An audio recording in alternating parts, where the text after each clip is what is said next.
So we recently made this bow in a previous video, and now we need to make some arrows. So today this is what we're going to do, because what good is a bow without any arrows? So without further ado, let's get into that. Sorry, this is a old prototype bow. But so this was a bow at one point, and it had this for an arrowhead, which has been field tested and held up really well. I actually shot this into trees and everything, and the head never broke. It only broke on the shaft, and I think this is like pine. I don't know what the stronger. I think pine is flexible and oak is more sturdy. I don't really know. But long story short, I have some oak dowel rods here, and that's what we're going to be making our arrows out of today. These are going to be our arrow shafts. And don't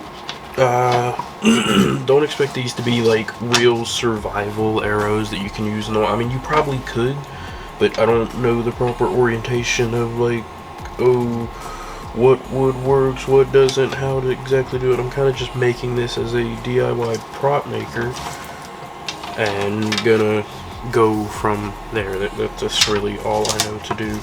So so I got it marked at 32 inches. That's just what works for me. You can do yours at pretty much any size. But so I'm gonna go ahead and mark all of these, and then we'll come back and we'll start actually working on the arrow part. So yeah.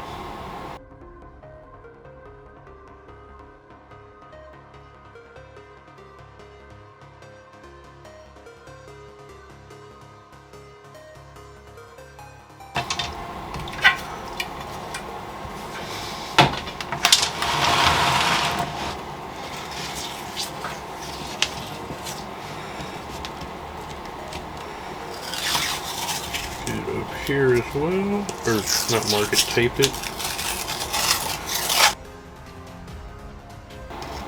All of them vary a little bit, but we'll trace this shape for a rough baseline.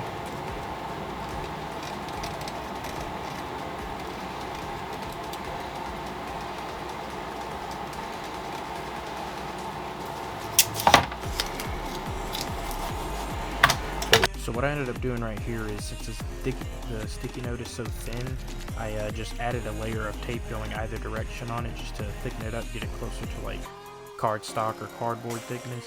And then from there, I just proceeded to trace out the number of arrowheads I needed, which I ended up needing 11 since I had the original one as like my base, my template. And then, so I just had to cut out 11, mark those out, cut those out. And that's really all I have to say. I feel like I kind of show all the important stuff and speak on most of the important stuff, so I'm kind of just here. So my camera died for a second, but I got all the arrowheads here. Here they all are. Now we just kind of got to throw them on the belt sander, get them right. So what I'm about to do is, we have our little like knot point that needs to be carved in, so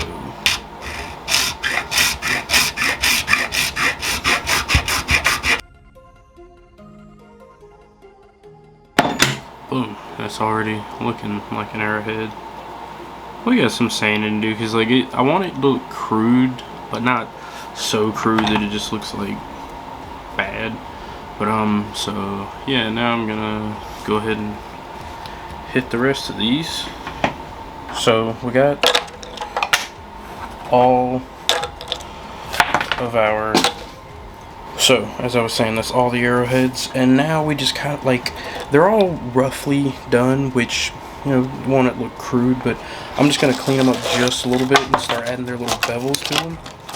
So we're going to do that real quick. And so for here, what I really did is I kind of just like, as you can see, I just kind of tap it here and there and pit it to make it kind of look like you did like the little stone knocking, where you like just knock off little bits of the rock at a time.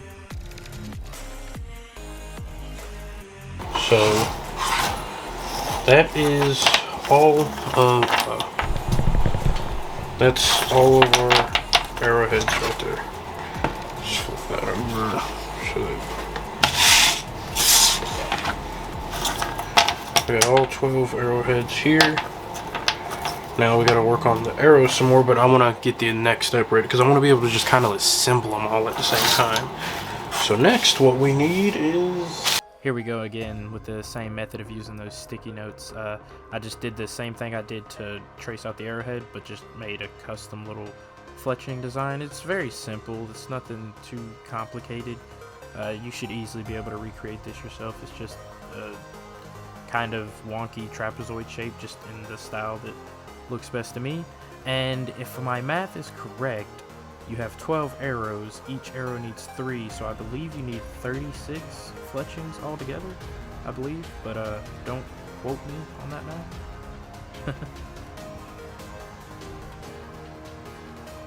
This step took a while, not gonna lie.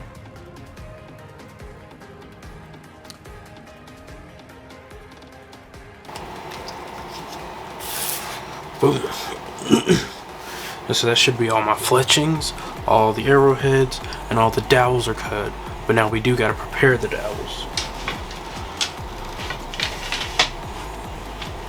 So that'll be the next step. What we gotta do is carve an arrow nock in one end and a arrowhead nock in the other. Now, I don't know if what I said about oak being a hardwood was true or not, but I know this was a hard wood to get through. This was fairly tough. Like, this took me a minute to get it going, but once I kind of figured out the method to getting it with the coping saw, and a couple files, I was able to get it to fit and work the way I needed it to. So yeah, that'll work. Cool. So we'll do all the arrow ones, and then we'll come back and do all of the nock ones too. So I tried to buy some epoxy in the black epoxy because it would have looked like that little charcoal glue that I've seen like people make when they make like arrows and stuff, but they didn't have that, so they have with tan. So I'm still gonna use it. Which you could use hot glue for this. You could use I did super glue on my last arrow. It works fine.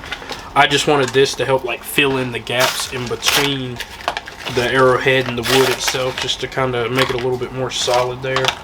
But like I said, you can use just about anything, truly.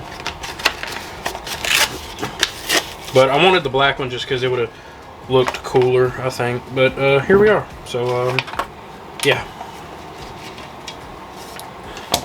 So what I'm doing here with the paracord is I just took out the inner strands and then like picked apart the inner strands to smaller strands until I found roughly a size that I thought worked best to this like kind of little sinewy type level.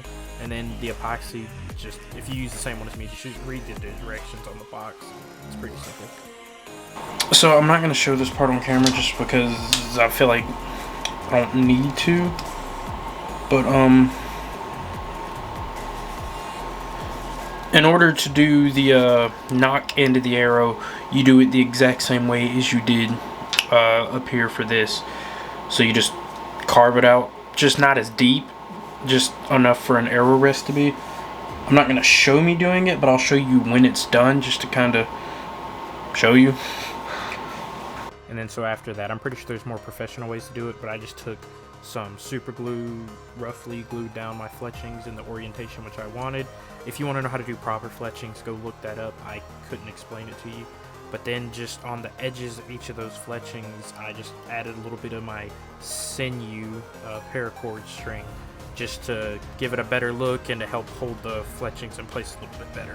Boom, and we have a fully finished arrow.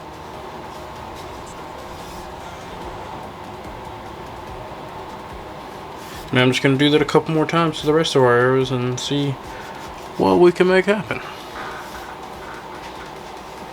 So we have all the arrows we made right here. It's all 12. Right now I just got them in my tripod case as a quiver because I haven't made that yet, but I guess that's the next thing on our list. But these arrows, first shot at least. Let's see if I can zoom out a little bit.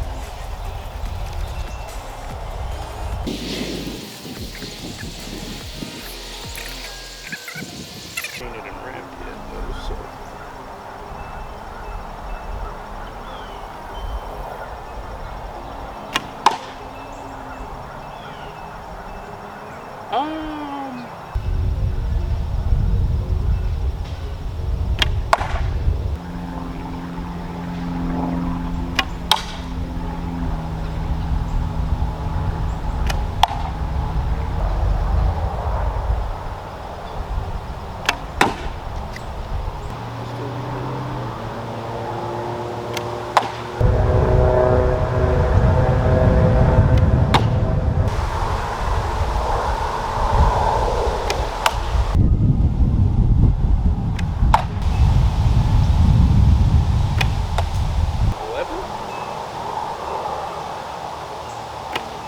So far we've made 10,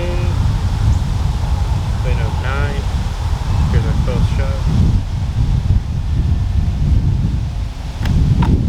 And then, I don't know what happened. So set this down for a minute, pop this guy off.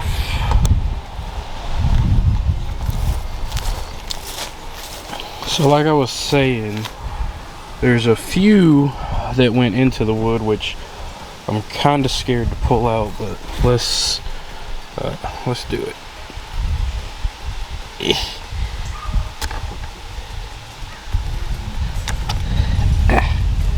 Oh, holy cow. No damage at all. Holy cow, and that went in like, however deep that is, what, about an inch almost? Holy cow, alright, we got a few more in the wood to check.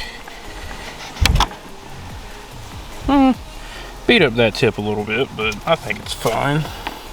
Oh, wait a minute. This one went into the box and in the wood. Okay.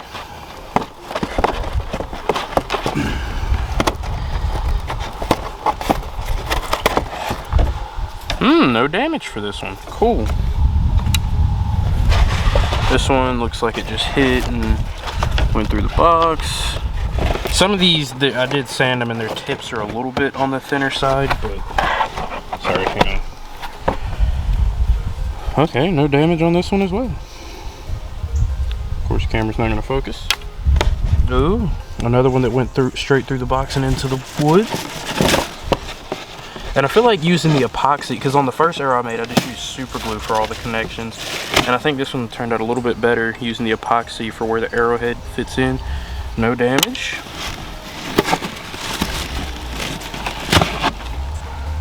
I don't think that's damage, but that tip might have broke. But I know there was a couple.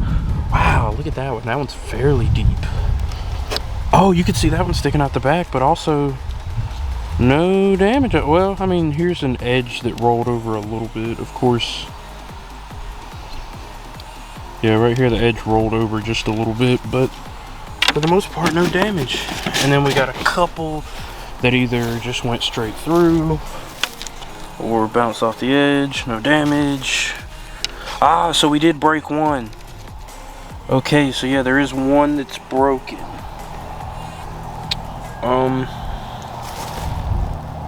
I don't know where the arrowhead is, and I doubt I will ever find a small little gray stone. But yeah, we did break one. So honestly, having no damage. No damage. Where is the original arrowhead? Is this it? Is it? No, this ain't the original, but also no damage. Wait, did the one that break, was that the original one? Oh man, I think so. I think the one that broke was my very first one. Okay, cool. So we so out of 12 shots we hit, I think it was like 8 or 9 of them that hit, and a couple of them like hit but bounced off, or like hit the corner and ricocheted. but only one of the arrows broke, and it looks like it was my original one that I had made, and it just snapped right there to. So I wonder where this one hit that made it break, because there was that one where I shot and I was like, oof, that sounded rough. I think that one might have broke, and I think that was this one. I think that's the one that like it hit the corner, but it had a real bad sound to it, and I think that's the one that broke. But overall, dude, having 11 out of 10 survive, and to be fair, this one's been through a lot. The arrowhead itself, the shaft we had just made in the video, but the arrowhead itself, it had been shot for the past 2 or 3 days at a lot of stuff. This is also the one that I shot into a tree, and it stuck and did no damage to the tip, no nothing. And so I guess they last for a good while. But that's cool. For prop arrows, I think these are a total success, and I'm super happy with how they came out. And so, yeah. Yeah. Now I got some editing to go do. Cool.